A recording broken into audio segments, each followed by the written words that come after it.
Every now and then I do like to have in this class some very explicit real-world examples that we're working from. For example, in one of our earlier sections when we discussed the percentage of people living at home from the year 2000, it made sense for the data that we'd only be talking about values in terms of years from 2000 to 2020, 2021, depending on exactly what information you had.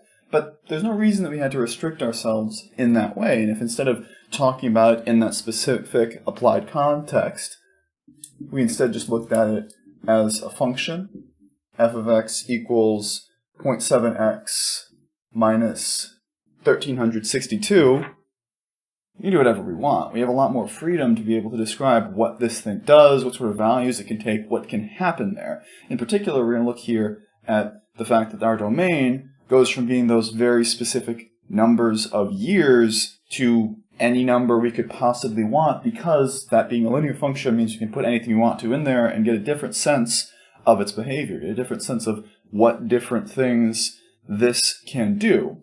Where when we're talking about things in the more abstract context of just being an algebraic object, really all we have to worry about is the values where the function doesn't work. Things like where we get division by 0 or negative numbers underneath radicals. That's what we're going to start out with here, is just being able to identify the places where a function is good and the places where a function is, well, less good. A couple of quick examples.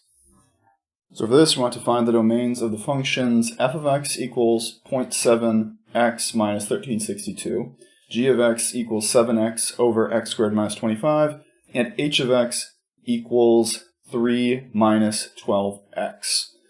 So in that first case, we had that function we already talked about just a little bit. It's that nice linear function. So there we would have that the domain, which is sometimes denoted with a capital D and the letter for the function, so d of f here, is going to be anything, all real numbers from negative infinity to infinity, which is sometimes denoted with a special capital R with that line in there. It's called blackboard bold.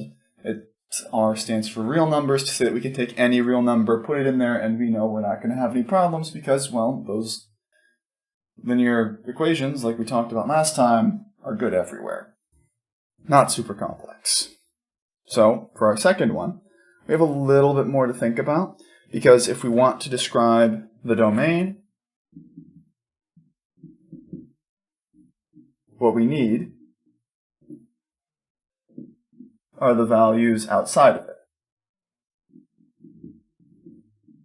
That is, we need to describe the values that don't work for that function, where in that case, the things that don't work are the cases where the denominator is equal to 0, or the solutions to x squared minus 25, which is a pretty simple quadratic. You can just pull over the 25 and take the square root to get that we want x to be things other than plus or minus 5. It's kind of weird and backwards in the sense that in order to find the domain, you have to find the things outside of the domain. So here, those values are plus or minus 5, which tells us that the domain for g, in this case, is going to be the values up to negative 5, along with, so union, the values between negative 5 and 5, excluding the endpoints, along with, so another union, the values bigger than 5.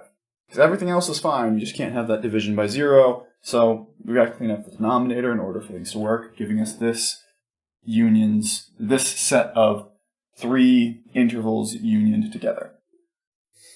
And then finally, for our last case, in order to have a problem with something like a radical, in that case an even radical, we just need to keep things away from the negative side of the axis. And if we need things away from the negative side of the axis, what we want to avoid are things of form 3x, not 3x, 3 minus, that's very convenient smudging, 12x is less than 0. This is what we don't want, so we identify it in this way. So you pull over the 12x, divide out 12, and this is the same as saying that we want values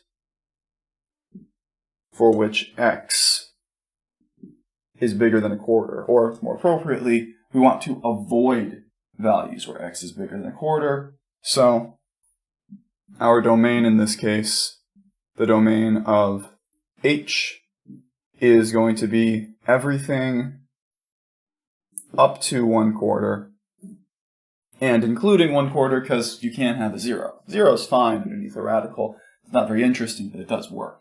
All we have to do is just avoid negatives, which happen the second it gets any bigger.